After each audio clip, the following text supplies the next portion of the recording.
কুষ্টিয়ার কুমারখালী খোকসা উপজেলার বিএনপির প্রতিষ্ঠাবার্ষিকী অনুষ্ঠানে প্রধান অতিথি হিসেবে ছিলেন চিত্রনায়িকা অপু বিশ্বাস ও চিত্রনায়ক নীরব হোসেন। বিএনপির সাবেক সংসদ সদস্য সৈয়দ মেহেদী আহমেদ রুমির অনুসারীরা এই অনুষ্ঠানের আয়োজন করেন বলে জানা গেছে। তবে অপু বিশ্বাসের ছবি ভিডিও ভাইরাল হওয়ার পর চলছে আলোচনা ও সমালোচনা।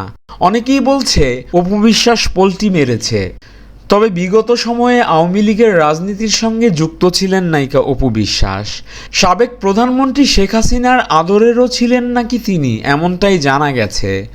নির্বাচন করতে চেয়েছিলেন অপু বিশ্বাস, কিনেছিলেন নমিনেশন পেপারও।